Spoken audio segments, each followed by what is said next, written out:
సరదాగా ఒక మంచి కథను చెప్పుకుందాం.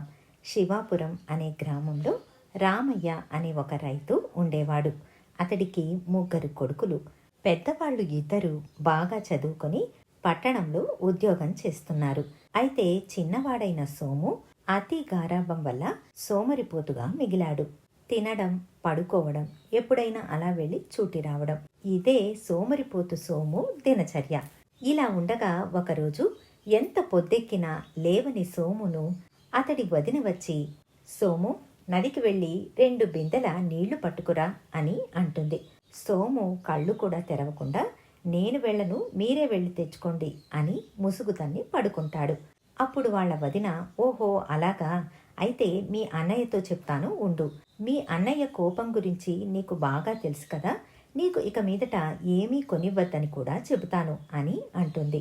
ఇది విన్న సోము, సరే వెళతాలే అని విసుగ్గా బిందెను తీసుకుని నీళ్లు తేవడానికి నదికి వెళ్ళాడు.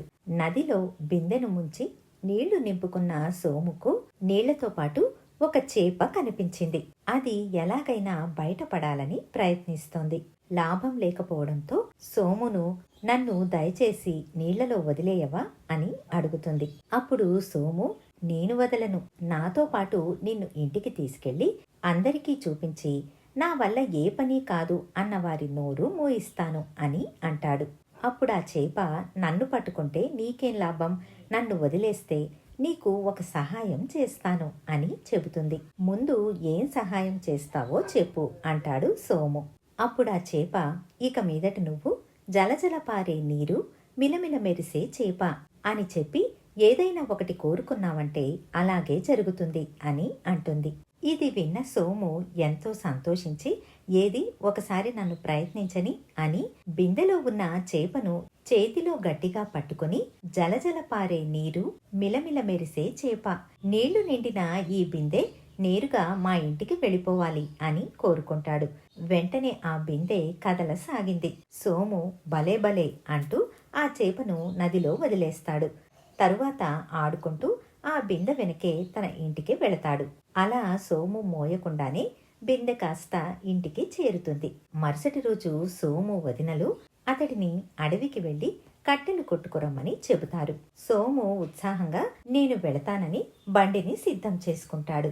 అది చూసిన వాడి వదినలు, ఎడ్లు లేకుండా బండెలా తోలుతావు, బండికి ఎడ్లను కట్టుకో అని అంటారు. నాకు దాంతో అవసరం లేదు, అలాగే వెళతాను అని చెప్పి బండిలో కూర్చుని జలజల పారే నీరు, మిలమిల మెరిసే చేప, ఈ బండి అడవికి వెళ్ళాలి అనగానే వెంటనే బండి కదిలి తన ఇష్టానుసారంగా జనాన్ని తోసుకుంటూ వెళుతుంది.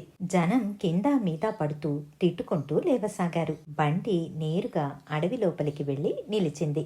తరువాత సోము జలజల పారే నీరు, మిలమిల మెరిసే చేప, ఈ గొడ్డలితో కట్టెలు కొట్టి కట్టెలన్నీ బండిలో పేర్చి ఆ తరువాత బండి ఇంటికి వెళ్ళాలి అని అంటాడు. వెంటనే గొడ్డలి తానంతట అదే చెట్లను కట్టి కట్టెలను బండిలో చేర్చి ఇంటి దారి పట్టింది. అప్పటికే ఊరిలోని జనం అందరూ పోగై సోము కోసం ఎదురు చూస్తూ ఉన్నారు.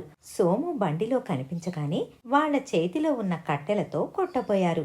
ఇంతలో సోము, జలజల పారే నీరు, మిలమిల మెరిసే చేప, కట్టెతో నన్ను కొట్టడానికి వస్తున్న వాళ్ళందరినీ కొట్టాలి అని చెబుతాడు. వెంటనే ఒక కట్టె వెళ్లి దొరికిన వాళ్ళని దొరికినట్లుగా కొట్టసాగింది. అందరూ అరుస్తూ పరిగెత్తి వెళ్లిపోయారు. తరువాత సోము బండిలోని కట్టెలతో సహా ఇల్లు చేరుకుంటాడు. ఆ ఊరిలోని ప్రజలందరూ సమావేశమై విషయాన్ని రాజు దాకా తీసుకెళ్లారు. రాజు కొంతమంది భటులను పంపించి సోమును పిలుచుకురమ్మని ఆజ్ఞాపిస్తాడు. వాళ్ళు సోముతో దురుసుగా ప్రవర్తించి 2 తన్నులు తిని వస్తారు. ఈసారి రాజు మంత్రినే స్వయంగా వెళ్లి పిలుచుకురమ్మని చెబుతాడు. మంత్రి బుట్ట నిండా పళ్ళు, తీపి పదార్థాలు తీసుకుని వెళ్లి మర్యాదగా పిలుస్తాడు. దాంతో సోము, నువ్వెళ్ళు, నేను వస్తాను అని చెబుతాడు. సోము వెంటనే జలజల పారే నీరు, మిలమిల మెరిసే చేప, ఈ మంచంతో పాటు నేను ఇప్పుడే రాజు ముందు ఉండాలి అని అంటాడు.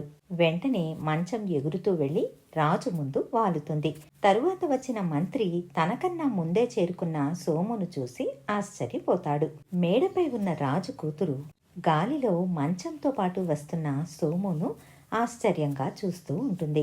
సోము కూడా యువరాణిని చూసిన వెంటనే ఇష్టపడతాడు. జలజల పారే నీరు, మిలమిల మెరిసే చేప. ఆ యువరానికి నేనంటే ఇష్టం కలిగేటట్టు చెయ్యాలి అని అంటాడు. వెంటనే మేడపై ఉన్న యువరాణి కిందకు వచ్చి నేను ఇతన్ని పెళ్లి చేసుకుంటాను అంటుంది. ఇది విన్న రాజుకు ఎక్కడలేని కోపం వస్తుంది. 2 సమస్యలు ఒకేసారి వచ్చినట్లు అనిపించింది. కాసేపు ఆలోచించి మంత్రిని పిలిపించి చెవిలో ఏదో చెబుతాడు.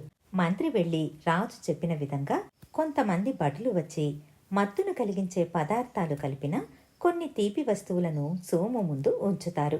రాజు ముందుగా సోమును దానిని ఆరగించమని తరువాత మాట్లాడుకుందామని చెబుతాడు. సోము తనకు చేస్తున్న మర్యాదలకు ఎంతో సంతోషపడి ఆ తీపి వస్తువులన్నీ తింటాడు. కాసేపటికి మత్తెక్కి అలాగే పడిపోతాడు. ఒకవైపు యువరాణి తాను అతడినే పెళ్లి చేసుకుంటానని పట్టుబట్టింది. దాంతో కోపం వచ్చిన రాజు ఇద్దరిని ఒక పెద్ద సీసాలో వేసి సముద్రం మధ్యలో పారేసిరమ్మని చెబుతాడు. రాజు చెప్పినట్లు చేసి వస్తారు భటులు. కాసేపటికి మెలకువ వచ్చిన సోము ఏం జరిగిందని అడుగుతాడు. అంతా వివరించి చెబుతుంది యువరాణి. అప్పుడు సోము జలజల పారే నీరు, మిలమిల మెరిసే చేప, మమ్మల్ని సముద్రపు ఒడ్డుకు చేర్చు అని అంటాడు. ఇద్దరు సముద్రపు నీటి నుంచి బయటపడి ఒడ్డున చేరుతారు. తరువాత యువరాణి మనిద్దరం ఒక ఇల్లు కట్టుకొని ఇక్కడే ఉందాం అని చెబుతుంది. అప్పుడు సోము జలజల పారే నీరు, మిలమిల మెరిసే చేప, ఒక అందమైన భవంతి కావాలి అని అంటాడు. వెంటనే అతి సౌందర్యమైన ఒక భవంతి వెలుస్తుంది. ఇద్దరూ అక్కడే నివసిస్తూ ఉంటారు. ఇలా ఉండగా ఒకరోజు అటుగా వచ్చిన రాజు ఆ భవంతిని చూసి ఆశ్చర్యపోతాడు. ఎవరిది ఈ భవంతి? నా భవంతి కన్నా చాలా బాగుందే అని లోపలికి వెళతాడు. సోము రాజును ఆహ్వానించి కూర్చోబెడతాడు. రాజు ఎవరు మీరు? ఈ భవంతి ఎవరిది అని అడుగుతాడు.